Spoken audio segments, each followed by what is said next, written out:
जय राधा माधव कुंज बिहारी गोपी जन वल्लभ गिरिवरधारी।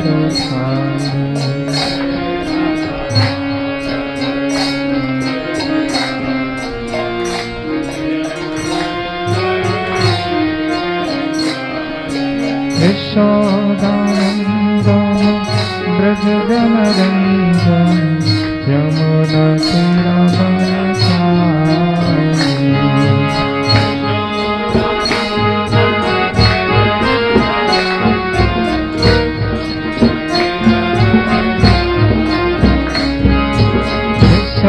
यशोदानन्दन ब्रज जन रंजन यमुना तीरवरधारी।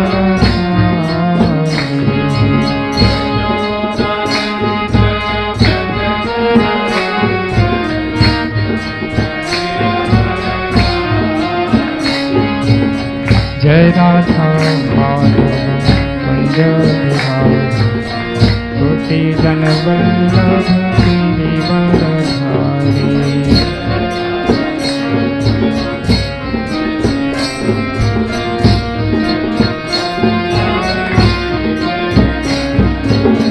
जय राधा माधव कुंज बिहारी गोपी जन वल्लभ गिरिवरधारी।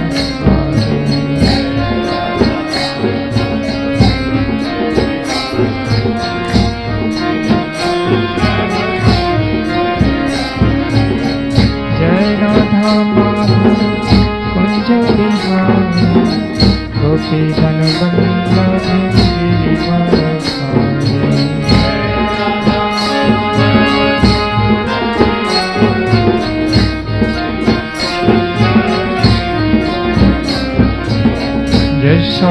यशोदानन्दन ब्रज जन रंजन यमुना तीरवरधारी।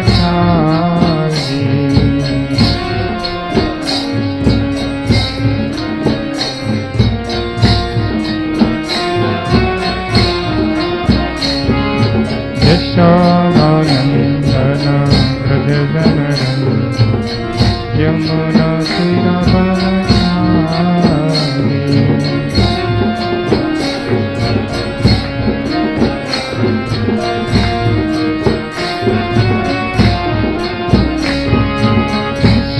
यशोदानन्दन ब्रज जन रंजन यमुना तीरवरधारी।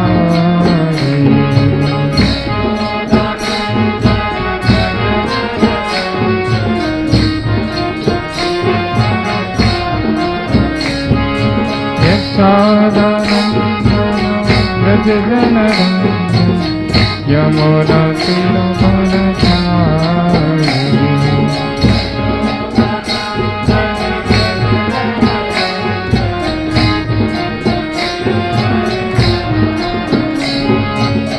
जय राधा माधव कुंज बिहारी गोपी जन वल्लभ गिरिवरधारी।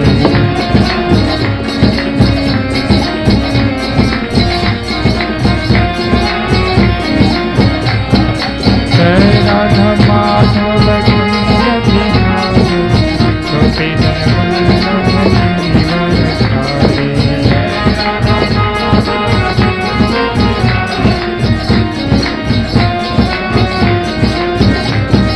जय राधा माधव कुंज बिहारी गोपी जन वल्लभ गिरिवरधारी।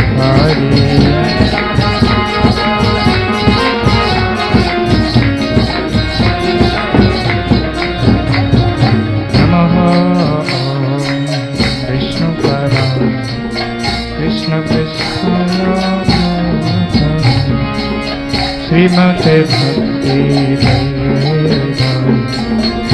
स्वामी नित्यानंद।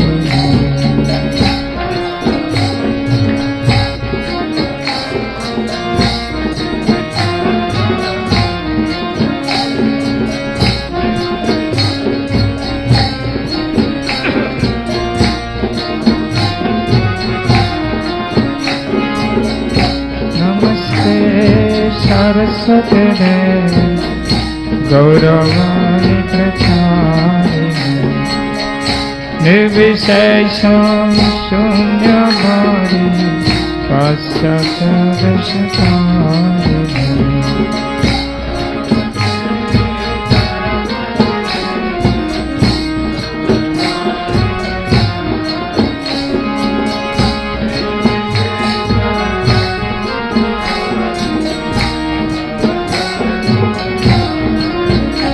जय श्री कृष्ण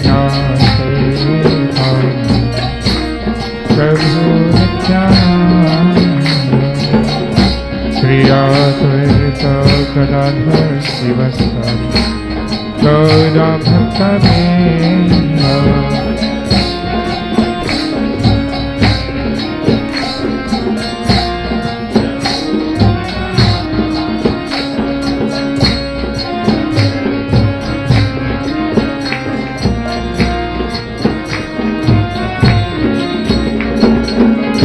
जय श्री कृष्ण चैतन्य प्रभु नित्यानंद श्री अद्वैत गदाधर शिवसादि गौर भक्तवृंद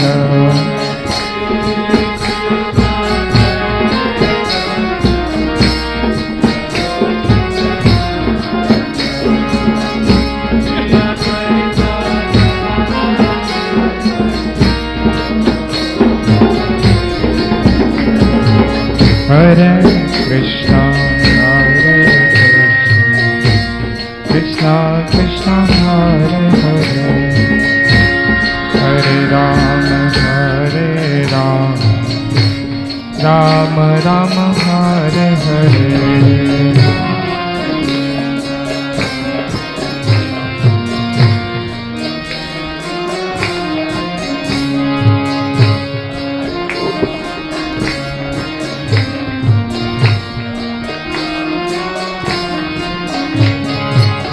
Hare Krishna, Krishna Krishna, Hare Hare, Hare Rama, Rama Rama, Hare Hare.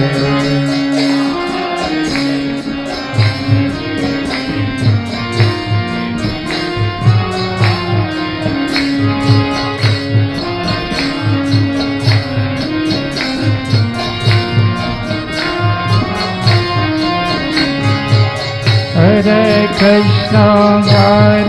Krishna, Krishna Krishna, Hare Hare, Hare Rama, Rama Rama, Hare Hare.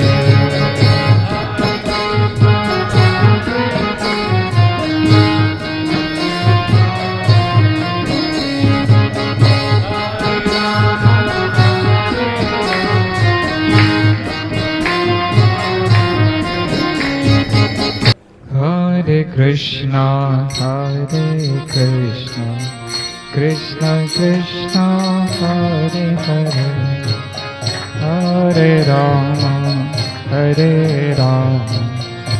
Rama Rama, Hare Hare.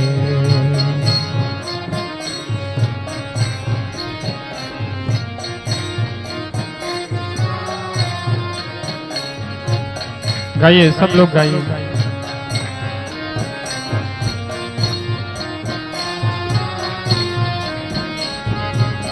Hare Krishna, Krishna Krishna, Hare Hare, Hare Rama, Rama Rama, Hare Hare.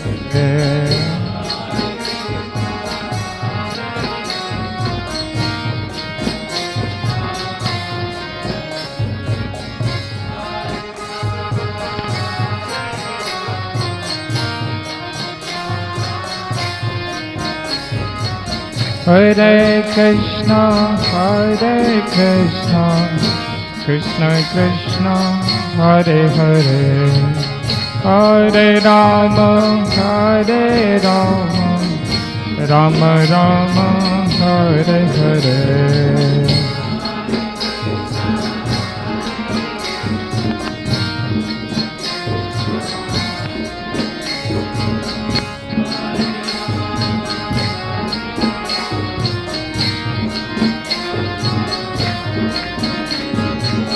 Hare Krishna, Krishna Krishna, Hare Hare, Hare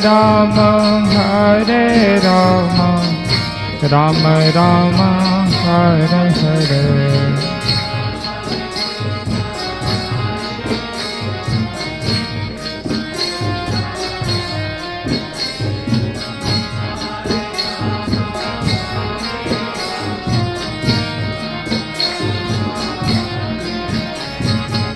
Hare Krishna,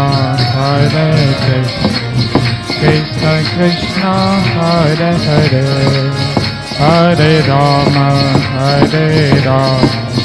Rama Rama, Hare Hare.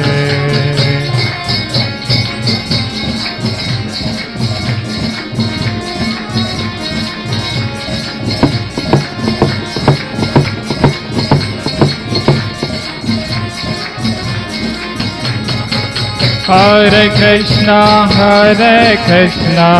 Krishna Krishna, Hare Hare, Hare Rama, Rama Rama, Hare Hare. जोर से बजाइए. Hare Krishna, Hare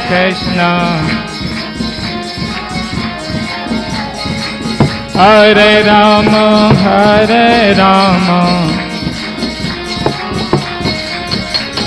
Hare Krishna, Krishna Krishna, Hare Hare, Hare Ram, Ram Ram, Hare Hare.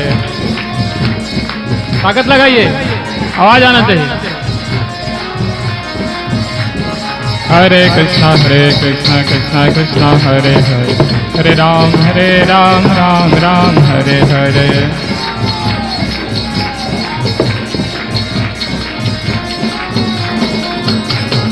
Hare Krishna, Krishna Krishna, Hare Hare, Hare Ram, Ram Ram, Hare Hare.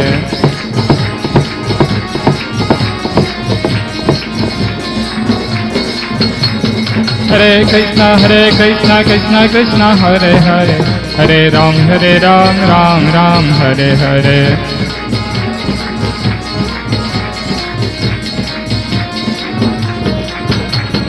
Hare Krishna, Krishna Hare Hare, Hare Ram, Ram Ram, Hare Hare.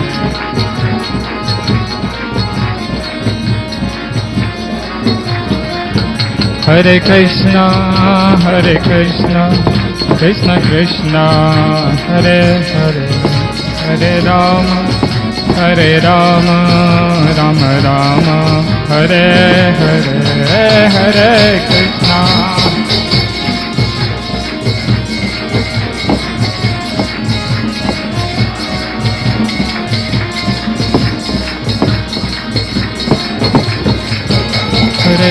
Hare Krishna, Krishna Krishna, Hare Hare, Hare Rama, Rama Rama, Hare Hare, Hare Krishna, Krishna.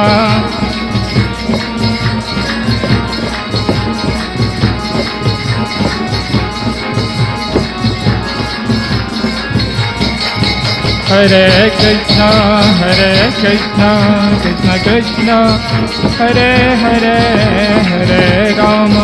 Hare Rama, Rama Rama, Hare Hare, Hare Krishna, Krishna.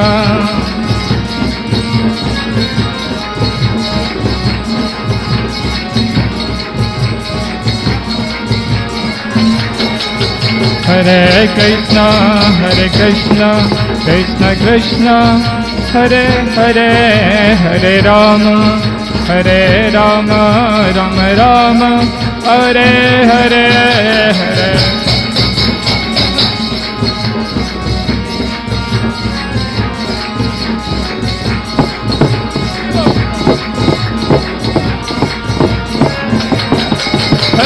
Hare Krishna, Krishna Krishna, Hare Hare, Hare Ram, Ram Ram, Hare Hare.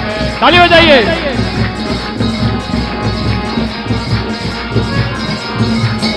Hare Krishna, Krishna Krishna, Hare Hare, Hare Ram, Ram Ram, Hare Hare.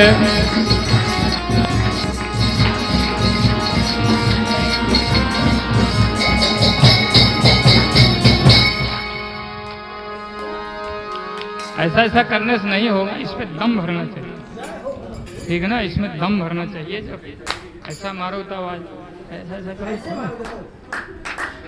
हाँ, ये क्या बात। हरे कृष्णा कृष्णा कृष्णा हरे हरे, हरे राम राम राम हरे हरे।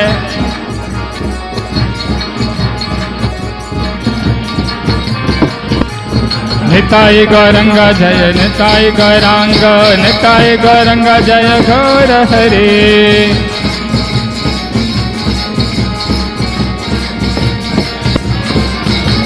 निताय गौरंगा जय, निताय गौरांग, निताय गौरंगा जय गौर हरे।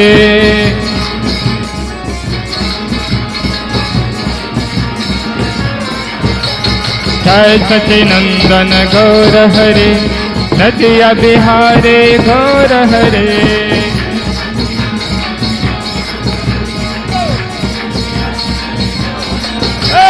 हरे कृष्णा कृष्णा कृष्णा हरे हरे, हरे राम राम राम हरे हरे।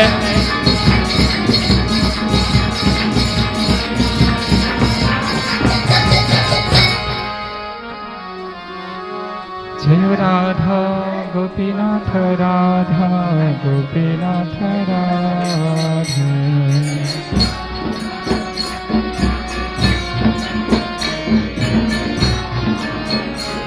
जय जगन्नाथ जय बलदेव, सुभद्रा जय सुदर्शन।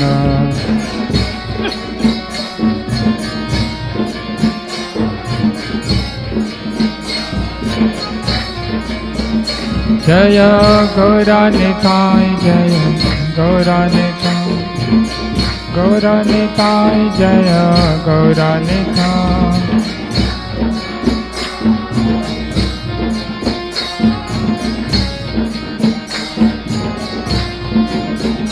जय जय प्रभुपाद प्रभुपाद प्रभुपाद, जय प्रभुपाद जय जय।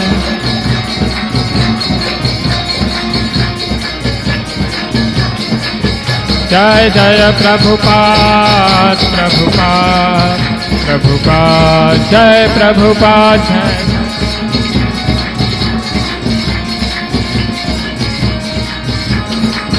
निताय गौरा हरि बोल, हरि बोल, हरि बोल, गौर हरि बोल।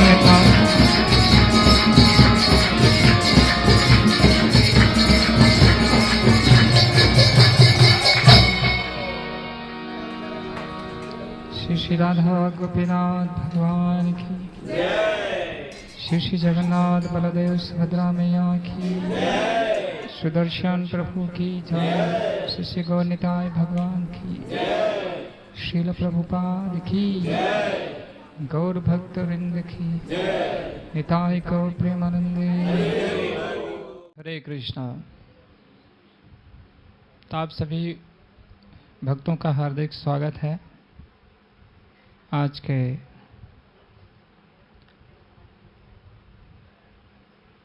पितृ उत्सव कार्यक्रम है। ये मतलब पितरों की प्रसन्नता के लिए, हमारे पूर्वजों की प्रसन्नता के लिए। तो उत्सव का मतलब होता है आनंद पूर्वक प्रसन्न चित्त से मनाया जाना चाहिए। इसलिए भोग बनाने की गतिविधि, उस बीच में कोई वार्तालाप की गतिविधि, तो व्यक्ति को उस दिन सावधान रहना चाहिए, कहीं क्रोध ना उत्पन्न हो, ठीक है ना, और मन में लोभ ना उत्पन्न हो। खीर के लिए दूध 10 लीटर चाहिए तो 5 लीटर में ही काम चला लो, ऐसा बात नहीं होना चाहिए, ठीक है। दिल खोल के सेवा होनी चाहिए। तो हंसी खुशी पूर्वक जब उत्सव की तैयारी की जाती है तो भगवान उसको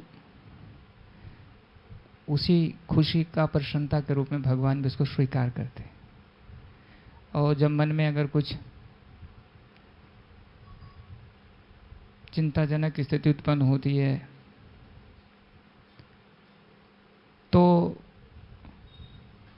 भगवान उसको उस रूप में स्वीकार नहीं करते। माता जी अब आप बैठ जाइए, इधर उधर मत करिए, ठीक है? सब लोग चुपचाप बैठ जाओ अपने अपने स्थान पर।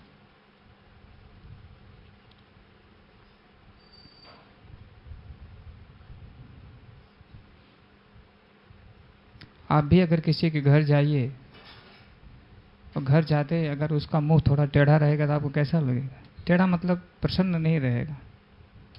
कैसा लगेगा आपको? क्यों बोलत ना है बका सन्न मन है।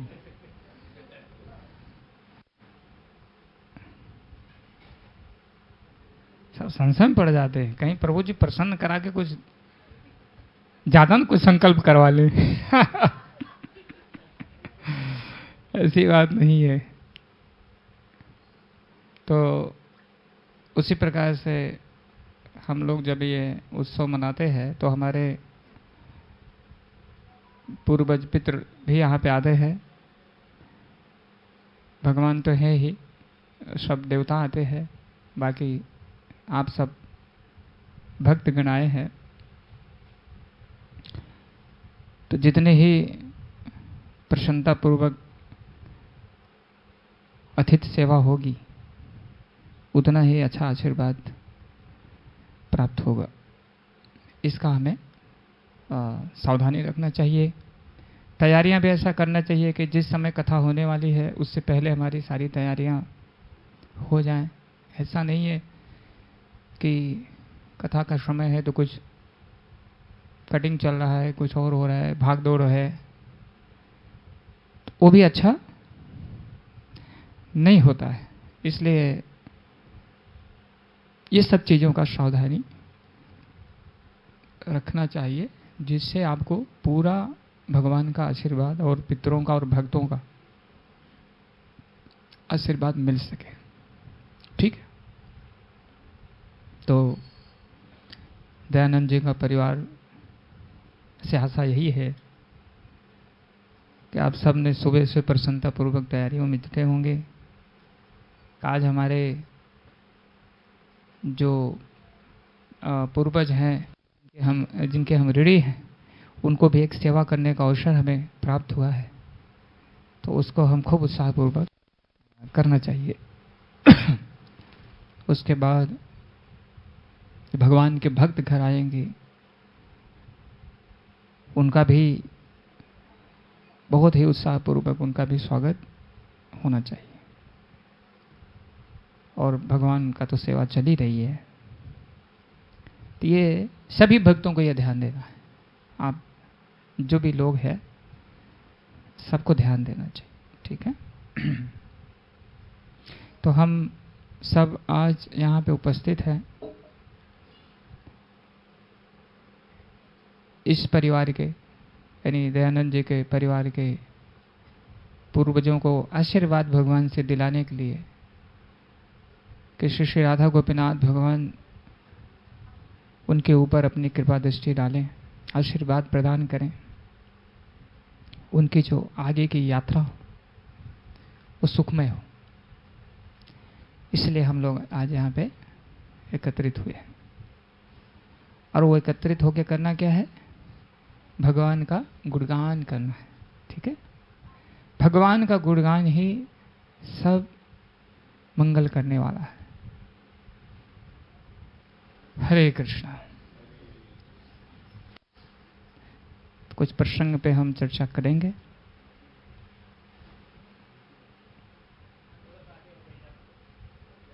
आगे आ जाइए आप लोग। सबको हवा लग रही है? थोड़ा गर्मी है।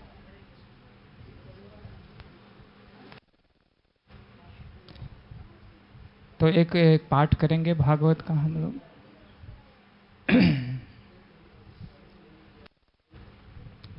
ब्राह्मणो वाच अको विदः को विदवाद वदान वदसि अथो न अतिविदाम वदिष्ठः। कोई बात नहीं, मैं अकेले पढ़ रहा हूँ उसको। न सूर्या ही व्यवहारमेनं तत्त्व अवस्मर्शेन सह आमनन्ति। एक एक शब्द का उच्चारण करेंगे। ब्राह्मणोवाच, ब्राह्मण ने कहा, अको विदः, अनुभवहीन, को विद, वाद वादान, अनुभवी व्यक्तियों के द्वारा। नजदीक चाहिए क्या उसको? प्रयुक्त शब्द। वदसि, तुम बोल रहे हो। अथो, अतः, न, नहीं, अति विदाम, अत्यंत अनुभवी व्यक्तियों का। वरिष्ठ, ये बहुत नजदीक से कैच करने का प्रयास कर रहा है ना, तो उसको लगाइए।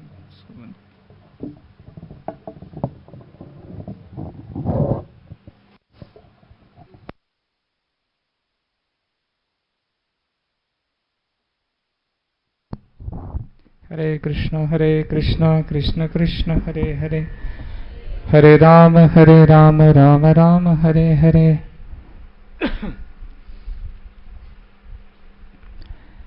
वरिष्ठ, अत्यंत महत्वपूर्ण, न, नहीं, सूर्य, ऐसे बुद्धिमान व्यक्ति, ही, निसंदेह, व्यवहारम, सांसारिक तथा सामाजिक आचरण, कर्म, एनम, यह, तत्व, सत्य का, औमर्शेन, बुद्धि द्वारा, उत्तम न्याय के, सह, साथ, आमनंती, विवेचना करते हैं। अनुवाद एवं तात्पर्य श्रील प्रभुपाद के द्वारा। श्रील प्रभुपाद की। ब्राह्मण जड़ भरत ने कहा, हे राजन, यद्यपि तुम थोड़ा भी अनुभवी नहीं हो, तो भी तुम अत्यंत अनुभवी व्यक्ति के समान बोलने का प्रयत्न कर रहे हो। अतः तुम्हें अनुभवी व्यक्ति नहीं माना जा सकता। अनुभवी व्यक्ति कभी भी तुम्हारे समान स्वामी तथा सेवक अथवा भौतिक सुखों और दुखों के संबंध में इस प्रकार से नहीं बोलता। ये तो मात्र बह्या कार्य हैं। कोई भी महान अनुभवी व्यक्ति परम सत्य को जानते हुए इस प्रकार बातें नहीं करता। ओम ज्ञानतिमिरन्धस्य ज्ञानाञ्जनशलाकया चक्षुर्मीलितं येन तस्मै श्रीगुरवे नमः। श्रीचैतन्यमनोभीष्टं स्थापितं येन भूतले स्वयं रूप कदा मह्यं ददाति स्वपदान्तिकं। वन्देऽहं श्रीगुरौ श्रीयुतपदकमलं श्रीगुरून् वैष्णवांश्च श्रीरूपं साग्रजातं सहगण रघुनाथान्वितं तं सजीवं साद्वैतं सावधूतं परिजनसहितं कृष्णचैतन्यदेवं श्रीराधा कृष्णपादान् सहगण ललिता श्रीविशाखान्वितांश्च।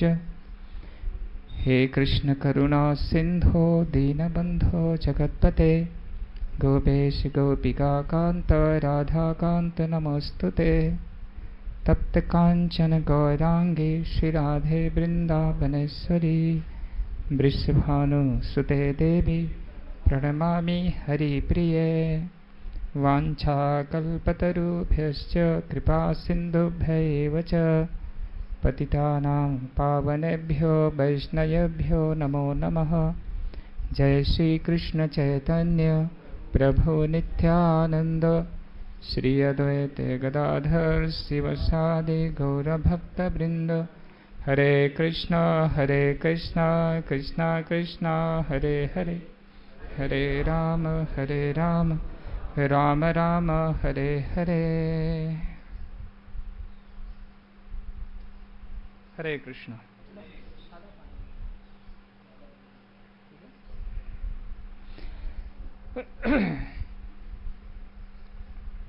हरे कृष्ण।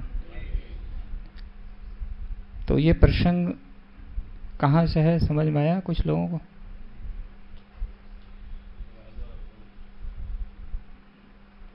हाँ जी,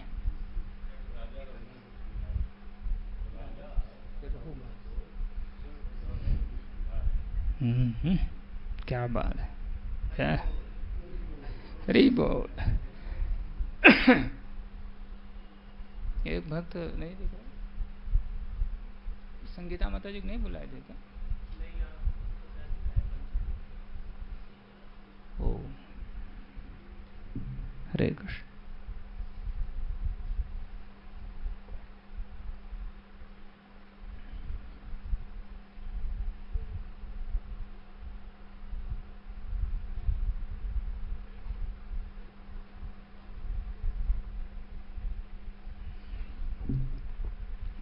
तो ये 5वें स्कंद से है ये कथा, और बहुत ही सीख लेने का प्रसंग है। सीख का मतलब शिक्षा लेने का अपना जीवन में। तो यहाँ पे राजा रहुगण है, जो कि एक राज्य के राजा हैं, और पालकी में बैठ करके ऋषि से मिलने के लिए जा रहे थे। हो सकता वहां कथा भी सुने, जो भी हो, कथा ही सुनने जा रहे थे। तो पालकी में बैठे थे, और जो ढोने वाले व्यक्ति लगे थे, उनको थोड़ा सा थकान का कुछ अनुभव होने लगा, या हो सकता है कि शंका वगैरह जाना रहना, बीच में एक आध आदमी ज़्यादा चाहिए। तो जा रहे थे, उस समय जड़ भरत महाराज जी लेटे थे बाग में। राजा ने कहा, देखो कुछ राज्य के राजा थे, अगर कोई व्यक्ति दिख रहा है तो उसको ले लो। ये लोग देखे तो जड़ भरत महाराज जी काफी, हाँ, उनका शरीर काफी सुदृढ़ और मजबूत, तंदुरुस्त। तो उनको लेकर के आते हैं, पालकी ढोने के लिए लगा देते हैं। तो उनकी थोड़ी ऊंचाई भी ज्यादा थी। जब वो चल रहे थे तो पालकी कभी ऊपर कभी नीचे, और उसमें कारण था कि नीचे वो चींटियों को देखते हुए चल रहे थे कि चींटी दब न जाए, तो थोड़ा उछल कूद हो जाता था। आप देखिए, भक्तों के लिए चींटियों का भी कितना सम्मान है। बाकी औरों की बात क्या कहा जाए। इसलिए भक्त का ये गुण होना चाहिए, जो भी लोग हैं उनके हृदय में भगवान बताते हैं, मैं हर व्यक्ति का हृदय में, हर जीव का हृदय में परमात्मा रूप में विराजमान हूं, उस प्रकार से। और वो भगवान का ही पुत्र है, जिनके बेटे हम हैं उनका ही बेटा है। तो भक्त को इस दृष्टि में हर जीव को, विशेष रूप से मनुष्य, तो उसमें ऊंचा नीचा, रूप कुरूप, ये सब भेदभाव करने से बचना चाहिए। ये भक्त का लक्षण है। तो जब पालकी इस प्रकार से हिल डुल रही थी तो राजा रहुगढ़ बोले, पहले वाले जो सेवक थे, बोले क्या हो रहा है? बोले सरकार हमारी कोई गलती नहीं, ये नया ढोने वाला आया, यही उछल कूद कर रहा है। तो उसको एक बार समझाए राजा रहुगढ़, सीधे से चलो, मैं सोबीर का राजा हूं। लेकिन फिर भी चाल में कोई परिवर्तन नहीं आया। 2-3 बार बोलने के बाद में राजा रहुगढ़ पालकी से कूदे, क्रोध में नीचे और तलवार निकाली है।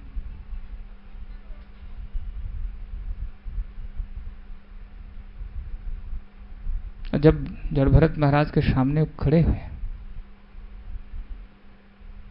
तो जड़भरत महाराज जी ने कहा उनसे,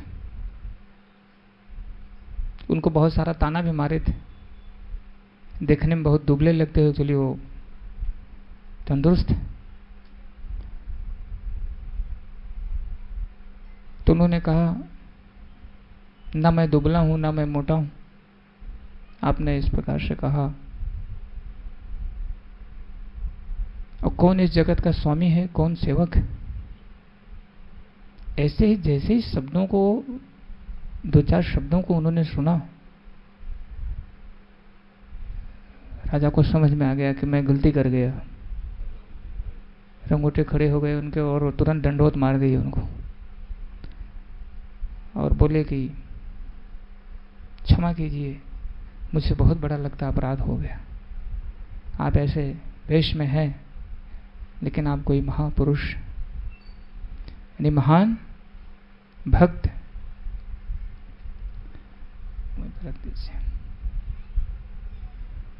मैं इंद्र के वज्र से नहीं डरता,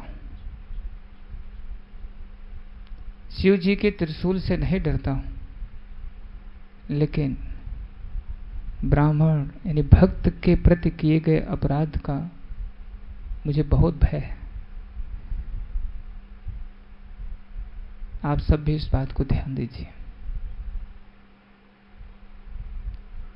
एक बार इंद्र के वज्र चला दे रक्षा हो जाए, शिव जी त्रिशूल वार कर दे रक्षा हो जाए, लेकिन अगर भक्तों के प्रति अपराध किया गया तो क्षम्य नहीं है। कृपया करके हमारा मार्गदर्शन करें। आज मैं ये प्रसंग इसलिए ले आऊं कि समाज में इतना जाति पात और ऊंच नीच बहुत ही क्या बोलते हैं, तीव्रता से फैल रहा है। और यहां तक है कि घमासान जैसी स्थिति है। तो ना कि ये जात पात और बाहरी समाज के लिए है, हमारे स्वयं अपने घर के लिए भी है, अपने कुटुंब के लिए भी है, हर एक परिजन के लिए है, प्रत्येक माता पिता पुत्र पति पत्नी के लिए है। इस प्रसंग को समझना। तो यहां पे वो कह रहे हैं, ब्राह्मण जड़भरत ने कहा है, नहीं, जड़भरत महाराज जी कह रहे हैं कि आप तो ऐसा बहुत बुद्धिमानी के जैसा अपने को समझ रहे हो, बात कर रहे हो, लेकिन आप अनुभवी व्यक्ति नहीं हो। ठीक है? क्यों अनुभवी व्यक्ति नहीं है? ये आप जो स्वामी और सेवक की भावना रख रहे हो, बात समझ रहे हो, ये सब भौतिक सुखों और दुखों के संबंध हैं। ये शरीर के बाह्य कार्य मात्र है। कोई भी महान अनुभवी व्यक्ति परम सत्य को जानते हुए इस प्रकार बातें नहीं करता। जा रहे थे कथा सुन, परम सत्य निपुण पुरुषोत्तम भगवान को जो व्यक्ति जानता है वो ऐसी बातें नहीं करता है। तुम ये जो स्वामी और सेवक की बात कर रहे हो, महाराजा भरत का नाम सुने हो? बोले हाँ महाराज सुने। कहन में वही महाराजा भरत हूं, चक्रवर्ती सम्राट। आप तो चक्रवर्ती सम्राट नहीं हो। आज देखिए क्या मेरी दशा है। तुम्हारा पालिकी ढोने के लिए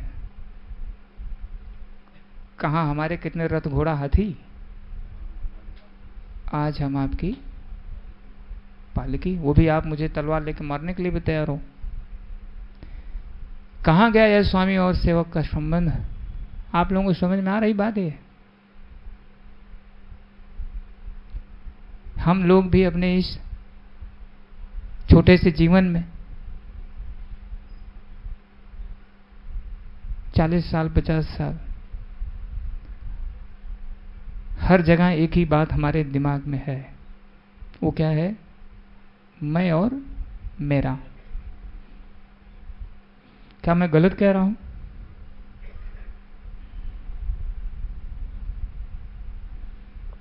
अगर कोई भाई, उदाहरण के लिए बोल रहा हूं, मान लीजिए कोई व्यक्ति भाई है और वो 50 लाख कमा रहा है और दूसरा भाई कम कमा रहा है, ठीक है,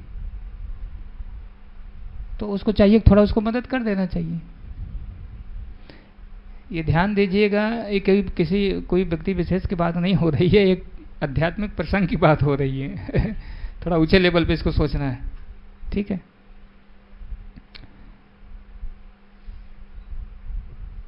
लेकिन इस जगत में क्या होता है, कुछ तो है वो मदद करने लायक नहीं है, कुछ है मदद कर सकते हैं लेकिन वो करते नहीं और दिखाते रहेंगे, देखिए मेरा ऐसा बंगला है, मैंने ऐसा कर लिया, ऐसा बना लिया लोगों के सामने।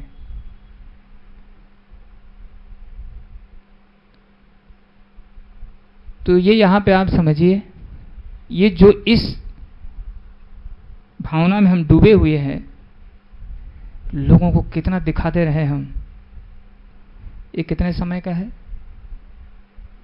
यहां तो किसी का भरत महाराज के जैसा ऐश्वर्य नहीं है, वो तो चक्रवर्ती सम्राट थे, हम लोग तो घर के भी राजा नहीं है। ये कितना समय के लिए है, बहुत ज्यादा से ज्यादा। तो यहां पे यही बताया जा रहा है कि बुद्धिमान व्यक्ति का कार्य ये नहीं, जो परम सत्य को जानता है वो इस प्रकार बातें नहीं करता। तो परम सत्य को जानने का अर्थ है, यहां पे जो इशारा दे रहे हैं वो, उनका कहना यह है, उसका भाव यह है कि हमको अपने लक्ष्य की तैयारी करनी चाहिए, ना कि ये बाह्य कार्य यानी जो भौतिक कार्य है इसमें डूबे रहना चाहिए हमेशा। लक्ष्य की तैयारी क्या है? लक्ष्य की तैयारी है, पता नहीं कितने योनियों में भ्रमण करने के बाद में मनुष्य शरीर प्राप्त हुआ है, और इसलिए प्राप्त हुआ है कि जन्म मृत्यु का जो आवागमन है उसको मुक्त किया जाए, जन्म मृत्यु जरा व्याधि। लेकिन हम लोग क्या कर रहे हैं, अभी तो एक हमारे पास 10 लाख का गाड़ी है ना, लेकिन नहीं, आगे दिखाना है 32 लाख वाली, ठीक है, पूरी एनर्जी उसी में। हाँ, और उसको दिखाने का मतलब कहीं न कहीं से अहंकार भी है, तो उसमें वो हमारे मन में भी चल रहा है। तो आप सब लोगों को क्या क्या करना चाहिए कि जो यहाँ पे प्रसंग बताया गया, जब भरत महाराज जी कह रहे हैं, ना आप इस घर के मालिक हैं, ना इस घर में आपको परमानेंट रहना है। मालिक अपने को कह लेते हैं मान लीजिए, लेकिन वास्तविकता है कि आप मालिक नहीं है। और पता नहीं इसके बाद सेवक बनेंगे, स्वामी बनेंगे, क्या बनेंगे, कुछ पता नहीं है। तो आप सबके लिए यही संदेश है कि आप अपनी चेतना को, अपनी शक्ति को ऐसे जगह पे न खर्च करें जहाँ के आपके ये जो संसार का जो आवागमन है इसको बढ़ाने वाला है, वो यानी आपके इस जगत में रहने की जो अवधि है उसकी वृद्धि करने वाला है। इसलिए आपको हमेशा सावधान रहना चाहिए। अगर दुखी होना है तो उसके लिए दुखी होना है कि उम्र हमारा बीत चला जा रहा है? हम बढ़ रहे हैं मृत्यु की तरफ, लेकिन हमारी भगवान से मिलने की जो तैयारी है वो पूर्ण नहीं हो पा रही। इस प्रकार यहाँ पे बताना चाहते हैं जड़ भरत महाराज जी। तो क्या करेंगे, सब लड़ाई झगड़ा करेंगे घर में देवरानी से और जेठानी से। जेठानी देवरानी से लड़ेगी और देवरानी जेठानी से लड़ेगी, फिर बीच में सासू जी भी आ जाएंगी और पति जी कुछ बोलेंगे तो उनके ऊपर तो मुक्का ही पड़ने लगेगा। देखिए ऐसा है, कोई भी व्यक्ति अगर जैसे आता है, विवाह होता है, तो भी तो किसी का बेटी तो रहती है ना, और माँ का प्रेम भी उसने प्राप्त किया है और माँ को प्रेम की भी है वो, ठीक है। तो जब वो विवाह होके घर आते हैं तो एक दूसरी माता मिलती है उसको, ठीक, सासू माँ जिसको कहते हैं, और उसको एक बेटी मिलती है, उसकी जो बहू। तो रिश्ता माता और बेटी का होना चाहिए, सबसे प्रॉब्लम यही है। इसलिए भागवत ज्ञान न होने के कारण इसमें भ्रम हो जाती है। माताएं अपने बेटी को ज़्यादा प्रेम करेंगी और बहू को नौकरानी समझेंगी, तो ये सबसे बड़ा प्रॉब्लम है। और जो बेटी भी आई है, सासू को भी माता के जैसे ही प्रेम करना चाहिए। एक बात जान लीजिए, प्रसंग इसीलिए मैं लाया हूं कि आप अपना समय नष्ट करना चाहते हो या समय का सदुपयोग करके अपने घर वापस चलने का तीव्रता से तैयारी करना चाहते हो, दोनों आपके हाथ में है। प्रेममयी जीवन होगा। अगर अभी ये झगड़ा लड़ाई है तो कंपटीशन, वो तो दिन भजन क्या करोगे। पहली बात, भजन नजदीक आ भी नहीं पाओगे, आ भी गए तो वही चल रहा है दिमाग में, है 24 घंटा सोते जागते, तो क्या होगा। इसका सार यही बताया जा रहा है। देखो, अगर आप झगड़े को बढ़ाना चाहो तो उसका कोई और पेड़ नहीं है, और उसको अगर कम करना चाहो तो 1 सेकंड में कम कर सकते हो, ठीक है, कोई बात नहीं, ठीक। और उसके बाद बदले बदले की तैयारी, अभी रुके रहिए, अभी रुके रहिए, अभी रुके रहिए, अभी हमारा ये आ जाएगा, ऐसे करते हैं, अभी ऐसे करते हैं, तो उसका कोई सीमा नहीं है और वो जीवन आपका आनंद में नहीं रहेगा। इसी को कहते हैं अभिमान का परित्याग करना है? तो वास्तव में सबके लिए जिम्मेदारी है, सब लोग इस ज्ञान को समझें। समस्या वहीं खड़ी है जब किसी के लक्ष्य मैं आत्मा हूं, मैं ये परमानेंट, हमारा शरीर नहीं है, ये बाह्य कार्य हो रहे हैं, एक दिन मुझे मृत्यु को प्राप्त होना पड़ेगा, फिर हमको इस कर्म का, जैसे मैंने कहा, फिर दूसरा शरीर धारण करना है। तो जब ये बात रहेगा तो या जो मैं ये गलत काम कर रहा हूँ उसका ये दंड मिलेगा मुझे। किसी की जमीन में जबरदस्ती हड़प रहा हूँ, समझ लीजिए, मैं एक भाई मेरा कमजोर है और मैंने क्या किया, उसको जबरदस्ती जमीन ले लिया। अब चूंकि ज्ञान नहीं है, वहाँ थोड़ो चलेगा, वहाँ ना कोई सोर्स चलेगा, ना पैसा, कुछ नहीं चलेगा, वहाँ तो एक एक पाई का हिसाब होने वाला है और वो हिसाब इतना कष्टमय होता है। तब ये होता है, अरे ये क्या हो रहा है, मैंने तो इस जीवन में कोई ऐसा कार्य नहीं किया, लेकिन ये मेरे साथ, हाँ, थोड़ा सा टाइम लगता है, हाँ, चूँकि वो जैसे बीज बो दिया गया ना तो तुरंत तो फला नहीं जाएगा। उसको कहते हैं कि आप पाप रूपी बीज बो दिए, फिर धीरे धीरे अंकुर आएगा, धीरे धीरे पौधा बन जाएगा और फिर पक पक के, तो इसमें थोड़ा सा समय लगता है। तो यही कारण है, इसलिए ये बताया जाता है कि हमको भगवत ज्ञान अच्छा से समझना चाहिए। अब जड़ भरत महाराज जी देखो, किसी से बोले नहीं थे अब तक वो, और यहाँ ऐसा नहीं बोले कभी मेरी मृत्यु हो जाएगी इसलिए बोल रहे, नहीं नहीं, उन्होंने उनके ऊपर कृपा किया और उनके माध्यम से जो प्रसंग भागवत में इसलिए रखा गया, वो कृपा हम सबके ऊपर हो रही है। सबसे जो बड़ी किसी के जीवन में मदद सहयोग करना है वो क्या है, भगवत ज्ञान का सहयोग करना, ये सबसे ऊंचा कार्य है। उसके बाद में भगवत ज्ञान, उसके बाद में कुछ ऐसे रहन सहन की भी चीज़ें हैं जो कि वो एक दूसरा के बीच में शेयर करना चाहिए, है? जैसे अभी माता है, आजकल तो बच्चों को समय ज़्यादा नहीं दे पाते। कोई माता मान लो बाहर सर्विस करने जा रहे हैं, तो कन्या या बेटा बड़ा हो रहा है, तो सब आदान प्रदान चाहते हैं, ठीक है। तो वो समय ना देने के कारण फिर बच्चे समय किसी दूसरे को लेने लगते हैं, और बच्चे अगर किसी दूसरे समय लेने लगे, वो व्यक्ति अच्छा नहीं है, धीरे धीरे वो चीज़ जो दिमाग में भरता, फिर हमारे बच्चे गलत दिशा में चले जाते हैं। इसलिए हमारा आपका कर्तव्य है बच्चों के लिए समय दिया जाए, बिल्कुल उनसे बैठ के मित्रता के जैसे अपनी हर बात आपसे बिना संकोच के आपको बता सके। उसी प्रकार से परिवार में चाहिए, हो सके तो बैठ के सब साथ में प्रसाद हमको लेना चाहिए, ठीक है। यही सब सारी चीजें हैं। और भागवत कथा रोज सुनना पढ़ना चाहिए, तो दिमाग ठिकाने रहेगा, नहीं तो दिमाग हमारा दूसरी दिशा में जा सकता है।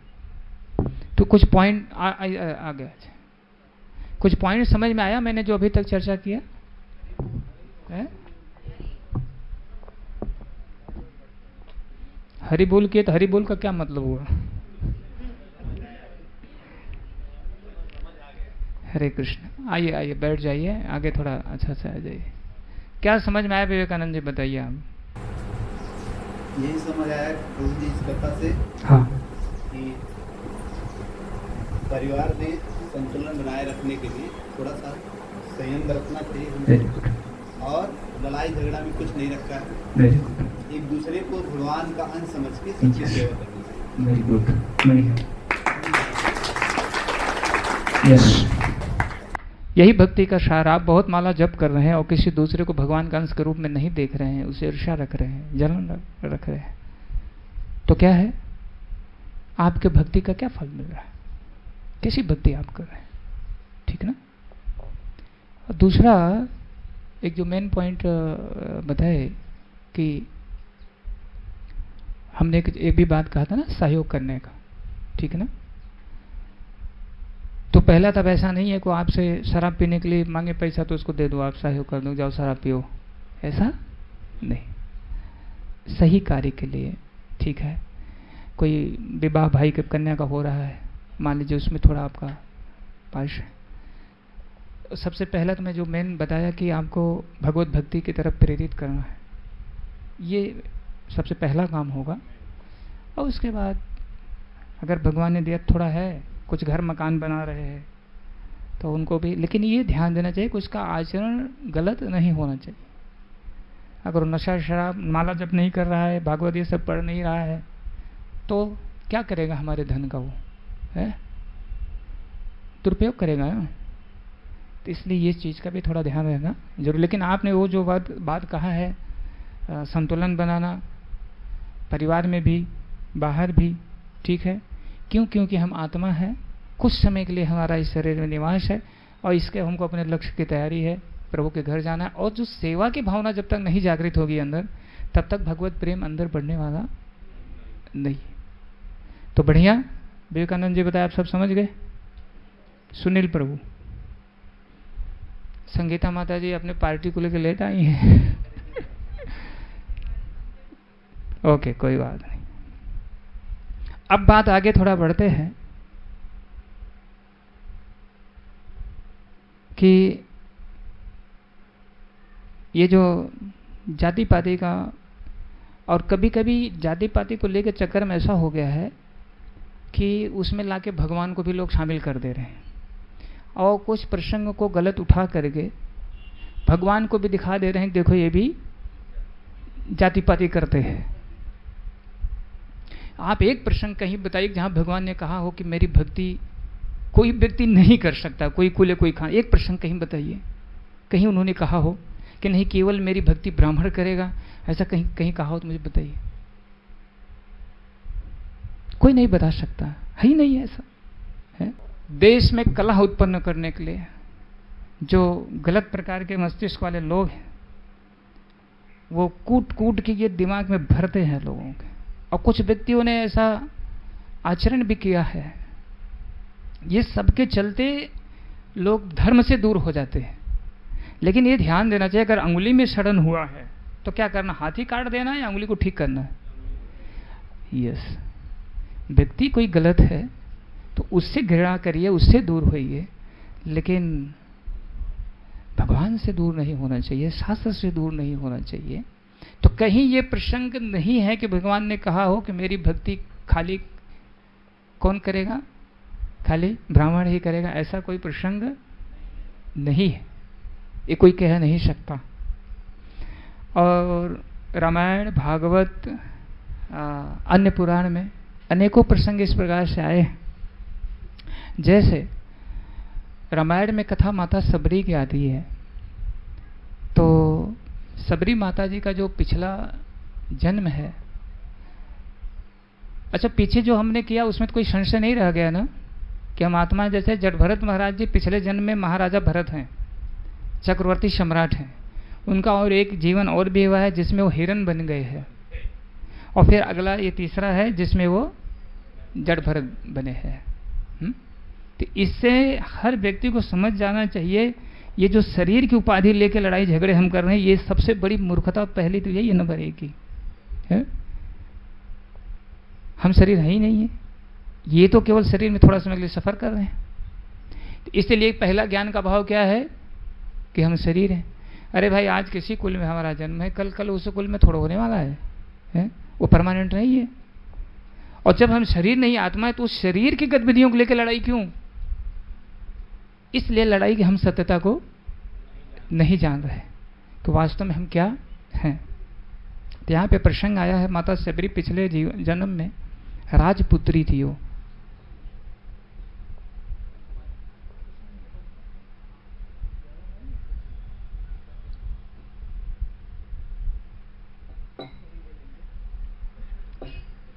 तो एक बार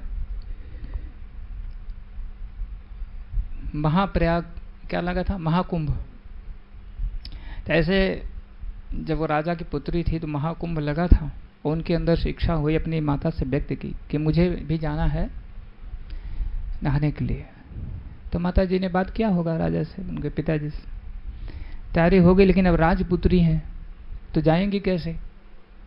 फोर्स के साथ में एकदम पूरा रोड खाली करा दिया जाएगा। तो एक्चुअली होता क्या है कि जब हम ऐसे स्थानों में जाते हैं तो महापुरुषों का दर्शन और कथा सुनना अनिवार्य है, तीर्थ स्थान में जब भी जाते हैं। तो इस प्रकार से उनको कोई सौभाग्य नहीं मिल पाता था। तो वहाँ गई, पूरी चारों तरफ से सब सैनिक और दासियाँ वगैरह जो भी है साथ में गए। जब वहाँ पे उन्होंने स्नान किया और फिर गंगा माता से प्रार्थना किया, अब मुझे अगला जन्म जो हमारा हो ऐसे कुल में होना चाहिए जिससे कि ये भगवान की भक्ति और भक्तों का संग प्राप्त करने में बाधा न हो। तो उनका जो अगला जन्म होता है वो हुआ शबर परिवार में। यूँ कहें तो जो सुअर वगैरह पालते हैं, तो धीरे धीरे बड़ी हुई, उनका विवाह का समय आया तो विवाह रखा गया। तो देखी तो विवाह जिस दिन, मतलब दूसरे दिन विवाह होने वाला है, उस दिन घर में बहुत सारे पशु लाए गए, भेड़ बकरी ये सब लाके बांधे गए। तो अपनी माता से पूछी ये सब क्यों आए? बोले आपका विवाह है ना, तो कल इन लोगों का भोज होगा, रिश्तेदारों का। तो जन्म की जो भक्ति पिछले रहती है, ठीक है ना, वो साथ में चलती है। जैसे कुछ बच्चे हैं, अगर आप उनको मांस खिलाने का प्रयास करोगे नहीं खाएंगे, वो शुरू से नहीं खाएंगे। इसका मतलब है कि वो पिछले जन्म का भक्ति उनका, हाँ। या ऐसे घर में भी देखिए भक्त निकल जाते हैं जिनका घर में तो बहुत सब इधर उधर खाने पीने वाले हैं, लेकिन वो नहीं खाए। इन्होंने क्या किया, जितने सारे सबको दरवाज़ा खोल करके रात में सबको छोड़ दिया। और जब जो कोई व्यक्ति जीवों के ऊपर कृपा करता है, भगवान भी उसके ऊपर कृपा करते। वो स्वयं भी घर से निकल गई।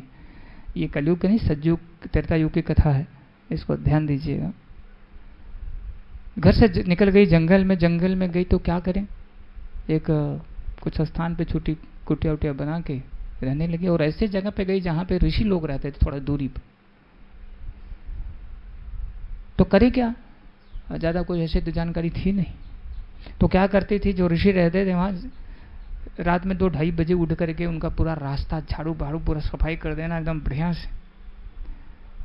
ऋषि लोग रोज उठे तो बोले भाई ये कौन सेवा कर देता है, ये अच्छी बात नहीं है। तो सेवा करने से क्या होता है ना, व्यक्ति का जो पुण्य है वो उसके खाते में ऑटोमेटिक जाता है। इसलिए भक्त लोग क्या करते हैं, अगर कोई सेवा करता भी है तो सेवा वो भी करते हैं। इसका मतलब नहीं कि हम लोग सेवा करना बंद कर दें या सेवा लेना बंद कर दें, लेकिन हाँ कुछ चीज़ है उसको ध्यान देना चाहिए। जैसे आप जब तक समर्थ हैं तो जूठा पत्तल अपने हाथ से फेंक लीजिए, ठीक है, दूसरा कोई ना फेंके ना धोए, अच्छा है। अब जूठा पैर में दर्द नहीं हो रहा है, 2-3 शिष्य को बुलाओ मालिश करो ऐसा सब नहीं करना चाहिए। वास्तव में अगर प्रॉब्लम है कुछ है, मतलब इसी प्रकार से चीज़ों को ध्यान देना चाहिए, लेकिन सेवा करने का प्रयास ज़्यादा करना चाहिए। सब ऋषि लोग बोले कौन है, तो एक दिन सब छुप के बैठ गए और यहीं अपना जैसे झाड़ू वाड़ू लगा के ठीक की, इतने सारे ऋषियों ने घेर लिया। अब कन्या एक और ऋषि लोग, और बड़ा मतलब घबरा गई, बोली क्या क्या बोलूं, तो रोने लगी वो। तो मातंग ऋषि का वो था मतलब, हाँ उनका, तो बोले बेटी तुम यहाँ कैसे, तो उन्होंने सारी बात बता दिया। बोला मैं घर वापस जाना नहीं चाहती हूँ, मुझे भगवान को प्राप्त करना है। तो मातंग ऋषि ने कहा कोई बात नहीं है आप, उन्होंने बताया उनको, मंत्र दिया और बोले यहीं पे आप ये मंत्र का जप करिए, आपको भगवान आपके कुटिया में आके दर्शन, मतलब मातंग ऋषि उनके गुरु बने। तो ये जरूरी है कि एक गुरु का माध्यम से भक्ति में आगे बढ़ना है। और वो फिर वहां से निकल गए, शुरू कर दिए अपना, रोज उनका काम रहे, क्योंकि बता गए इसी कुटिया में भगवान आएंगे, तो रोज एकदम पूरा जो रास्ता है एकदम पूरा साफ सफाई करके बढ़िया थाली फूल सब सजा करके रोज तैयारी, ऐसा करते करते लगभग उनका 80 वर्ष ऐसा उम्र ज़्यादा हो गया, लेकिन उनके उत्साह में कोई कमी नहीं हुई। इससे हम लोगों को शिक्षा लेना है कि जो गुरु महाराज का निर्देश है उसको हमें पालन करना है। ऐसा नहीं कि 2-4 साल को जब कि अरे बोले कोई हृदय में तो कोई परिवर्तन नहीं हो रहा है, पता नहीं मंत्र सही है कि गलत। इतने साल की, इतने जन्म की बीमारी है, आप सोचते 2-4 मतलब करोड़ों साल की बीमारी है, आप सोचते 2-4 साल में परिवर्तन हो जाए, क्या ऐसे संभव है? समय लग सकता है।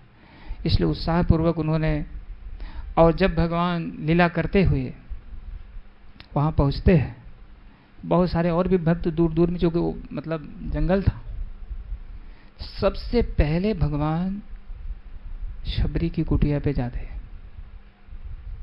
यहाँ इसको शिक्षा लेनी है, ये जो जाति पाति का फैलाया गया है ये इस पे लागू नहीं होता है, केवल भक्ति का नाता। तो शबरी माता तुरंत तो एकदम खुश हो जाती है, अभी क्या करे, पढ़ी इसमें आई तो ज़्यादा पढ़ाई लिखाई तो कुछ हुआ नहीं था, जल्दी जल्दी सब व्यवस्था करके और खड़ी हो गई हाथ जोड़ के, और उनको कुछ बोलने के लिए आ नहीं रहा था है? तो एक बात बता रही हैं, अधम ते अधम अधम अति नारी तिनमा में मतिमंद अधारी। अधम में अधम मतलब अपने आप को व्यक्त कर रही है, जैसे वो जो चुकुल और ऐसा होता है, उसमें मैं सबसे मतलब नीचे हूँ, और दूसरे मतिमंद मतलब मैं कोई शिक्षा नहीं है मेरी, तो मैं क्या क्या बोलूँ है? तो भगवान बताते हैं, कहा रघुपति सुने भामिनी बाता, जब ऐसा शबरी माता कहते उसको भगवान सुनते हैं, मानो एक भगत करे नाता। तो उसके आगे भी और चौपाई है, यहाँ बता रहे हैं भगवान मेरा क्या रिश्ता है, केवल भक्ति का रिश्ता है, जो मेरा भक्ति करता है वही मुझे प्रिय है। आगे चौपाई में है, जाति पाति का कुल से हमारा कोई लेना देना नहीं है, ऐसा भगवान स्वयं बोलते हैं। ये तो प्रसंग आप लोगों ने सुना भी होगा, पढ़ा भी होगा। अब कोई संशय है तो मैं मोबाइल में फोटो भी खींच कर रखा हूँ, तो पढ़ के पता, अगर कोई सोच रहा है अरे ऐसा है क्या, तो ये भगवान यहाँ पे बोलते हैं। तो हम सब लोगों के सावधान हो जाना, भक्त को भी सावधान हो जाना चाहिए। भक्त को पहली सावधानी क्या है? भक्त की पहली सावधानी है उसके लिए जाति पाति की दृष्टि लागू नहीं होती है। उसके लिए क्या दृष्टि लागू होती है? ये भगवान का अंश है, ये भी भगवान का बेटा है, हम भी भगवान के बेटे हैं, और सबको मिलकर क्या करना है? भगवान की सेवा करनी है। ये यहाँ भगवान ने डिक्लेयर कर दिया। दो चीज को आपने सुना, एक तो सबसे पहले प्रसंग में सुना कि हम शरीर नहीं आत्मा है, तो आत्मा के जाति पाति कोई प्रश्न है ही नहीं। कौन से किसके ऊपर ठप्पा लगा हुआ है? भगवान ने स्टैंप लगा के भेजा क्या है? आप ऐसे आप ऐसे हो। बल्कि भगवान ने तो ये भी कह दिया ऐसे गुणों के भी, जो कुछ गुण और कर्म के आधार पे योग्यता थोड़ी बताई जाती है, वो को हमारे कहेंगे वैदिक आश्रम, उसमें भी कोई नीच ऊंच की बात नहीं।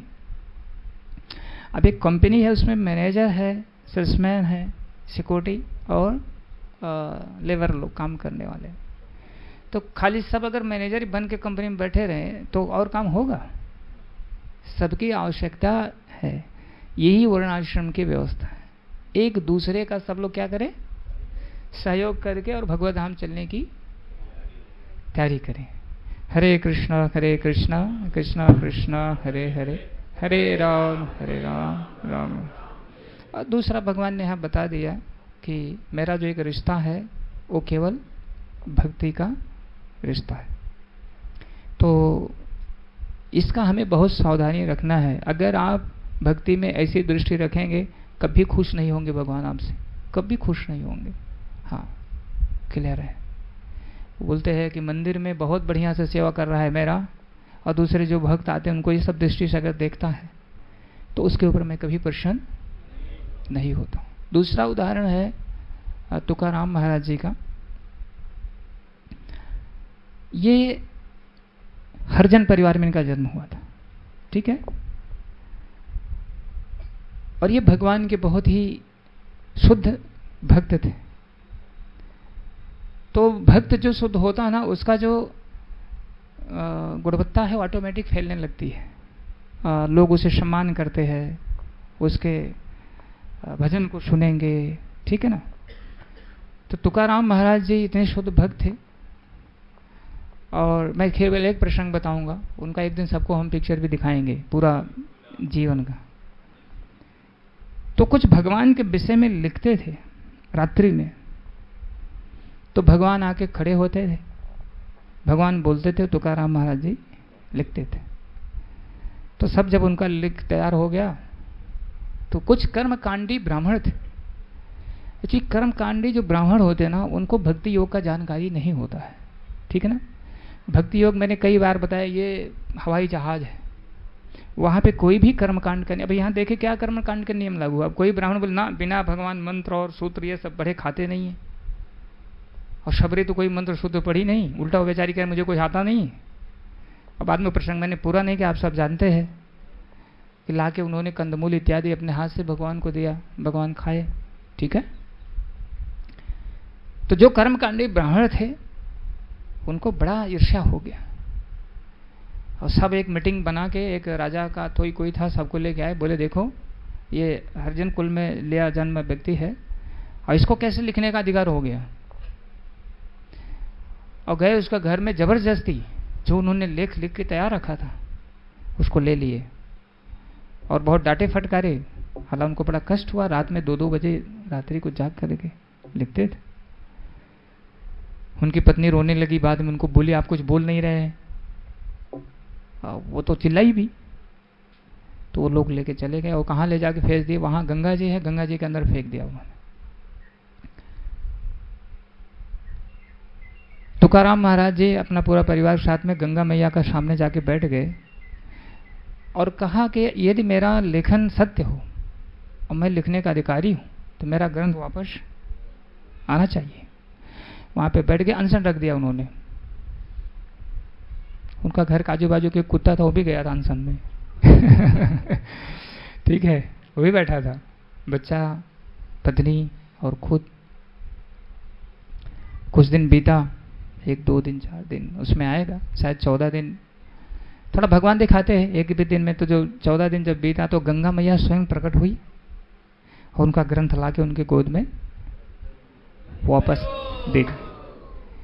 तो इससे यह साबित हो गया कि तुकाराम महाराज जी का लेख गलत नहीं था। उसके बाद में जो कर्मकांडी ब्राह्मण लोगों ने उनसे साथ गलत व्यवहार किया था, उसका शरीर में अग्नि जैसा जलन होने लगा, लुटने लगा जमीन पे, चिल्लाने लगा और बोला मुझे बचाओ बचाओ। सबको ये मालूम पड़ गया कि क्यों ऐसा हुआ है, अपराध किया था ना उसने भयंकर। सब लोग आए, तुकाराम वो जाके खुद गिर पड़ा और तब तुकाराम महाराज जी ने उसको शरीर के ऊपर हाथ रखे, पांडुरंगा पांडुरंगा भगवान का नाम लेने लगे। उसका सब कष्ट दूर हो गया, दोबारा उसने गलती नहीं किया, सुधर गया वो। तो ऐसे इतने प्रसंग हैं। इसलिए मैं चाहता हूं कि सब लोगों को इन प्रसंगों को ध्यान से सुने। निषाद राज हैं, जब भगवान जा रहे हैं, उनको वनवास हुआ है, श्रृंगबेरपुर में निषाद राज स्वागत के लिए आते, भगवान उनको गले लगा दे। निषाद राज कहते हैं आपके भोजन का मैं व्यवस्था करता हूँ। पहले तो सुनते हैं, जब वनवास मिल गया तो बड़ा गुस्सा हो जाते, रोने लगते हैं और किसको, कैकेयी को कहने लगते हैं, मतलब भला बुरा जो भी है। तो बोलते हैं भगवान नहीं, देखिए मैं, पिताजी ने मुझे आज्ञा दिया है, मैं ऐसा कुछ अच्छा भोजन नहीं कर सकता हूँ, मैं सिर्फ कंदमूल ये सब खाऊंगा। पूरी रात धनुष बाण लेके रखवारी कर, एक रात भगवान वहां पे सोए थे। वो स्थान है श्रृंगबेरपुर, कहाँ पे है, कुंडा तहसील है, उसका आसपास है। हाँ हाँ हाँ बराबर उधर ही है, ठीक है। कभी मिले, जहाँ से भगवान पार हुए थे, तो आप लोग जा सकते हैं, कभी उधर जाने का अवसर मिले तो कोई भेदभाव नहीं है। यहाँ किसी को कैसे बरगलाया जाता है, एकलव्य की कथा बता करके कि देखो तुम जानते नहीं हो, बहुत भेदभाव बरता जाता है। एकलव्य अर्जुन के जैसा धनुर्धर हुआ और उसको द्रोणाचार्य जी ने वरदान दिया था तुम्हारे जैसा कोई धनुर्धर नहीं होगा, और इसलिए उसका अंगूठा उन्होंने मांग लिया। वास्तव में ऐसी बात नहीं है। आप बताइए, आप छोटे से बच्चे को रिवॉल्वर पकड़ा दोगे क्या? छोटा बच्चा है, प्रौढ़ नहीं हुआ, उसको कुछ ज्ञान ऐसे दे दोगे उसको?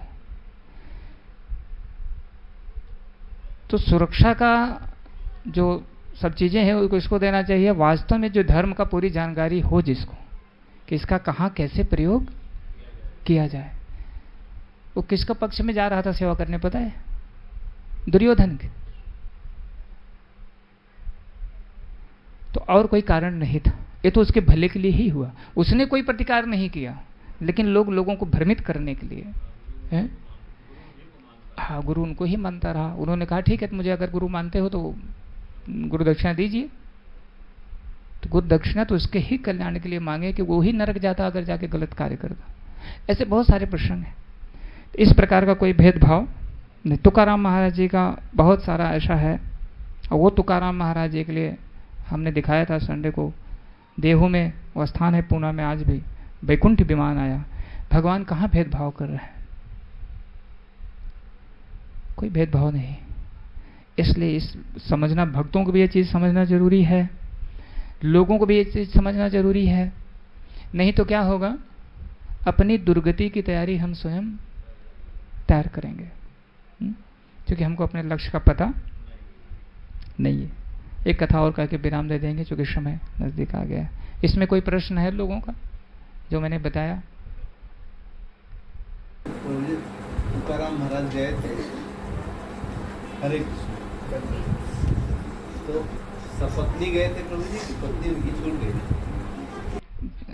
तोरे पत्नी जी लगत पे प्रश्न की तो उसे अकेले ज्यादा कम कर लगी जा रहा है।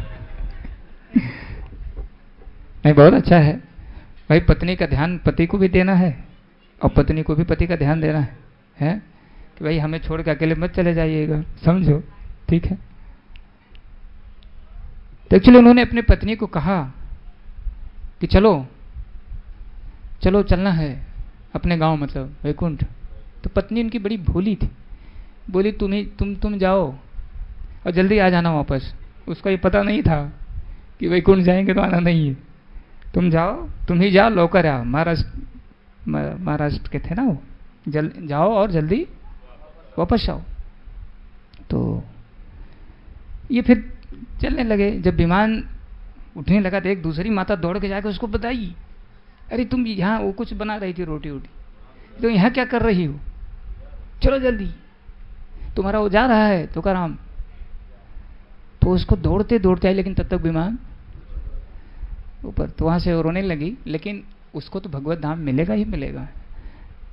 चूँकि वो पति परायण थी, गाली देती थी, उसका कुछ ऐसा कथा था, थोड़ा भूली थी ना, तो धन का अभाव था, भजन में लगे रहते थे। तो ये जाके पूजा करते थे विट्ठल जी का, और जाके गाली देती थी। बोले थी, काला कलूटा, तुमको तो कुछ काम है नहीं, खुद तो बैठ बैठ के खाते हो और हमारे पति को बिगाड़ दिए हो। ठीक है। तो एक बार वो भोजन लेके जा रही थी तुकाराम महाराज जी के लिए, इतना सब होते हुए, लेकिन वो कभी मतलब ऐसा उसका गलत आचरण नहीं था।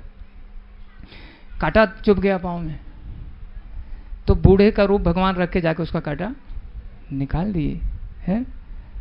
और जैसे जब वो धन्यवाद देने लगी, कि मतलब वो बूढ़ा व्यक्ति था उसी गांव का, तो भगवान ने अपना रूप बदल दिया, जिस रूप में गाली देती थी जाके वो फिर दौड़ा ली भगवान को।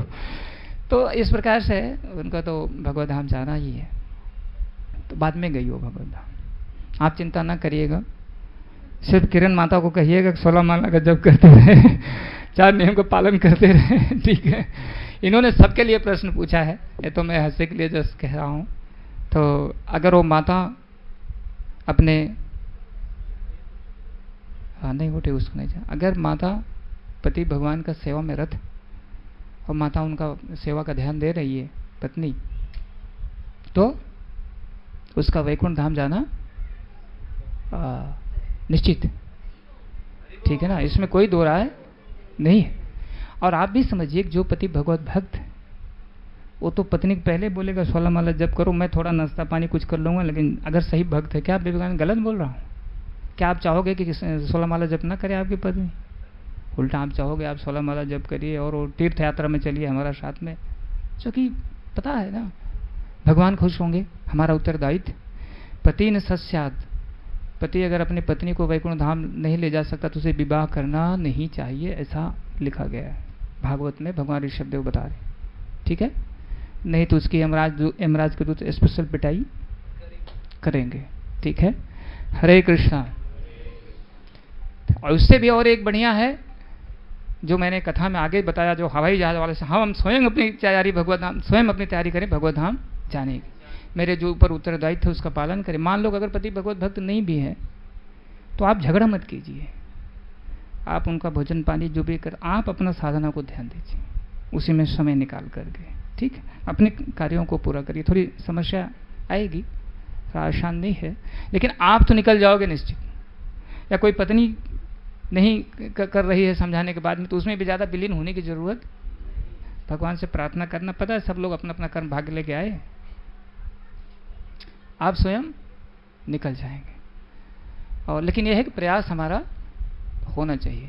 बहुत गोपनीय रूप से प्रयास होता है, जिनको हम भक्त बनाना चाहते हैं उनको प्रसाद खिलाते हैं, उनके नाम पे एक आध माला का जप कर सकते हैं, उनके लिए हम भगवत गीता इत्यादि का दान कर सकते हैं। हे भगवान इसका कृपा कीजिए आप इनके ऊपर, है।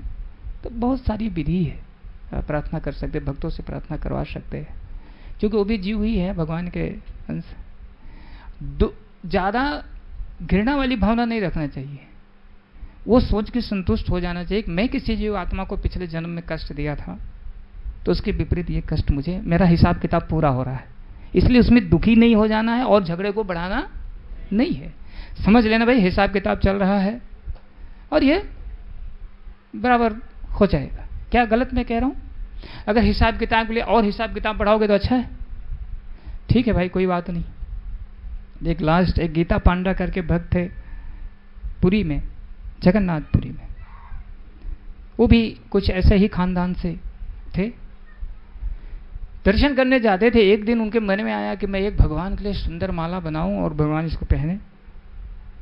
तो माला बनाए और माला ले जाके दिए, तो पुजारी जी वहाँ के कहा, है ऐसे थोड़े किसी का हाथ का बनाए माला पहनते हैं भगवान, चलो बैठ जाओ। बहुत सरल हृदय का व्यक्ति था। माला लेके वापस आ गया, खाना न पीना, बैठ के रोने लगा कि जगन्नाथ जी आप मेरा माला स्वीकार नहीं किए। और अलग अलग चीज़ों को सोच करके ऐसा मन में उसके भावना है, शायद हो सकता है मेरा कुल ऊंचा नहीं है, इसलिए भगवान ने मेरा ये माला को स्वीकार नहीं किया। और इधर ये जो पुजारी लोग थे, जब भगवान को श्रृंगार करने का समय हुआ तो लाके माला पहना रहे हैं, कुछ जो भी आ रहा है सब नीचे गिर जा रहा है, मतलब भगवान स्वीकार ही नहीं कर रहे। ये सब बड़े चक्कर में पड़ गए। आज क्या हो गया, कुछ भी जहाँ पे माला फूल जो भी कुछ पगड़ी कुछ रख रहे हैं स्वीकार नहीं कर रहे। बड़ा चिंता में हो गए। हेड पुजारी के पास सूचना गया कि आज भगवान नाराज है, माला नहीं स्वीकार कर रहे और कुछ श्रृंगार किया जा रहा है स्वीकार नहीं कर रहे। और उधर गीता पांडा जाके वो अपने घर में खाए पिए नहीं, कुछ नहीं, बस आंसू गिर रहा है और वो माला लेके बैठे। तो जो हेड पुजारी थे बोले अच्छा ठीक है, उन्होंने भगवान से प्रार्थना किया कि बोले कि क्या गलती हो गई। बोले कि ये जो तुम्हारे सेवक है ना, ये लोग मूर्ख है। एक भक्त मेरा माला बना के लेके आया था अपना हाथ से, और उसको ये कह के भेज दिया कि तुम्हारा ऐसा बनाया हुआ माला भगवान नहीं पहनेंगे। तो इसलिए, और वो भक्त बैठा है रो रहा है, खाया पिया नहीं है। तो वो जब मेरा भक्त खाया पिया नहीं दुखी है, जब तक वो भक्त सुख का अनुभव नहीं करेगा तब तक मैं यहाँ कर तुम्हारा माला स्वीकार करूंगा, तुम्हारा भोग स्वीकार करूंगा। और भगवान का माला भोग स्वीकार करना समझ रहे हैं, फिर तहलका मचने वाला है। मतलब लोगों का जीवन में बहुत ही परेशानियां उत्पन्न होने वाली है। बोले भगवान क्षमा करिए, और जाके तुरंत सबका क्लास लिए। बोले कौन था? तो एक आए हाथ जोड़ के बोले मैं ही था। सब पुजारी लोग गाजा बाजा के साथ में गए और गीता पांडा को वहां से लेके आए। जब वो माला भगवान को पहनाया गया तब और माला को भगवान ने स्वीकार किया। जगन्नाथ स्वामी की। तो भगवान इतना सारा दे। आज भी भगवान के जो शबर खानदान के हैं वही सेवा करते हैं आज भी जगन्नाथ जी का पुरी में। और जब से ये भगवान का विग्रह प्रकट हुआ, जब से शुरू हुआ पूजा जगन्नाथ जी का, उन्हीं के खानदान से ये सेवा शुरू हुआ। इसके लिए एकदम साफ है, यहाँ ऐसा कुछ भी नहीं है। भगवान के जितने पुत्र हैं सब उनको प्यारे हैं, उनके लिए कोई जाति पाति का प्रश्न है। हाँ, अब इसका मतलब नहीं शराब पी के आप जाके भगवान के ऊपर गिर जाओ, ये गंदी बात है कि हम वो चीज के लिए शास्त्र में कुछ समझाया गया है कि मांस मदिरा खा के मंदिर में प्रवेश क्यों? क्योंकि उससे उसका दुर्गति होती है उस व्यक्ति का, और माहौल खराब होता है। अब कोई हम लोग कीर्तन भजन करें, दो लोग शराब पी खा किसी में लौटने लगे, उल्टी करने लगे, कुछ गलत शब्द बोलने, कैसा लगेगा? अच्छी बात नहीं है ना। इसलिए तो आज यहीं पे विराम देते हैं। मैं आशा करता हूं कि जितने लोगों ने इस प्रसंग को सुना होगा अगर ध्यान से, तो लोग अपने आत्मा के स्तर पे अपने जीवन के लक्ष्य को पूरा करने का कार्य शुरू कर देंगे। जाति पाति ऊंच नीच काला गोरा ये सब भावना को त्याग करके वो शुद्ध अंश के रूप में भगवान के उस व्यक्ति को देखेंगे। और अगर अपने द्वारा कोई उसकी सेवा हो सकी तो सेवा करेंगे, जिससे आपका जीवन कल्याण। और एक बात विशेष रूप से अहंकार नहीं करना है। उसमें एक मेन जो शुरू हुई थी कथा, अगर आपके पास कुछ ऐश्वर्य है, धन संपदा, विद्या, जो कुछ है, वो क्या करना है? विनम्रता से भगवान की सेवा में, नहीं तो अगले जन्म में ये सब छीना जाएगा आपसे, सब छीन लिया जाएगा। आपको ऐश्वर्य से क्या बोलते हैं? यस। और फिर बड़ा दुख भी झेल सकते हैं। और उस जन्म में नहीं, अगर इसी जन्म में भी अपराध करते रहेंगे तो वो भी कष्ट हमको झेलना पड़ सकता है। हरे कृष्ण। ग्रंथराज श्रीमद् भागवतम की, शीला प्रभुपाद की, गौर भक्तबिंद की। किसी कोई प्रश्न है? हरे कृष्णा कृष्णा कृष्णा हरे हरे, हरे राम राम राम। कुछ लोग नए भी आए होंगे यहाँ पे, आशा है। ठीक है, तो बहुत बहुत स्वागत है जो नए भक्त यहाँ पे आए हैं। और हम लोगों का एक ही कार्य है कि आपका जीवन मंगल हो, और वो मंगल होगा जब आप मंगलकारी भगवान के चरणों में आश्रय लेंगे। और कलयुग में भगवान का आश्रय लेना, भगवान का नाम का आश्रय लेना, वो सबसे महत्वपूर्ण है। इस कलयुग का युग धर्म है और कोई तपस्या सारी चीज़ें करना संभव नहीं है कलयुग में। तो इसलिए भगवान ने अपने नाम में सारा अपना शक्ति डाल दिया और नाम को जो कोई व्यक्ति शरण लेगा वो उसका उद्धार हो जाएगा। तो भगवान का नाम हरे कृष्ण कृष्ण कृष्ण हरे हरे, हरे राम राम राम, इस मंत्र का जो जप करेंगे, ध्यान से सुनिए, चाहे उनके ऊपर पूर्व जन्म का कोई कष्ट, चाहे उनके ऊपर कोई ग्रह नक्षत्र का प्रभाव हो, चाहे उनके ऊपर कोई भूत प्रेत का प्रभाव हो, चाहे उनके पितृलोक या कुल देवता किसी का प्रभाव हो, XYZ समस्या अगर इस महामंत्र का जब आश्रय लेंगे तो एक ही मंत्र का शरण लेने पे आश्रय लेने से आपके सारे समस्याओं का समाधान हो जाएगा। अलग से कुछ करने की आवश्यकता नहीं है। आपकी इच्छा भी पूर्ण होगी जो भगवान उचित समझेंगे। अब आपको फलाने की लड़कियां मर जाए, भगवान हरे किस हरे हरे राम राम, तो ये तब तो ये होने वाला नहीं है। आपको हमारी नौकरी में प्रमोशन हो जाए वो हो सकता है, लेकिन भगवान देखें नौकरी में प्रमोशन भी होना है, लेकिन करोगे क्या? आपका सेवा करूँगा तो प्रमोशन फटाफट होएगा। ठीक है, ये मैं बता रहा हूँ। इस प्रकार से कोई भी जो गतिविधि है, तो विवेकानंद जी अब बंद किया जाए, लेट भी हो गया है मुझे ऐसा लग रहा है। तो जो नए भक्त आए हैं वो कृपा करके माला जप इत्यादि माला वगैरह ले करके अपना जप करना शुरू कर दें, एकादशी व्रत रखना शुरू कर दें। उनका ही कल्याण नहीं, उनके पूरे पूर्वजों का, आने वाले पीढ़ी पीछे और आगे कई पीढ़ियों का कल्याण हो जाएगा। ठीक है, हरे कृष्णा।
हरे कृष्ण,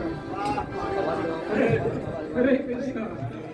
एक बार सब लोग धन्यवाद दे देंगे दयानंद के परिवार और इनको पूर्वजों के लिए प्रार्थना करेंगे, उनको आशीर्वाद प्राप्त हो। हरे कृष्णा, हरे कृष्णा, कृष्णा कृष्णा, हरे हरे, हरे राम, राम राम, हरे हरे। के सभी पितरों को भगवान अच्छे गति प्रदान करें और पूरे परिवार को कृपा बनाए रखें, और जितने भक्त लोग भी आए हैं उनके भी पितरों की गति अच्छी प्रदान करें।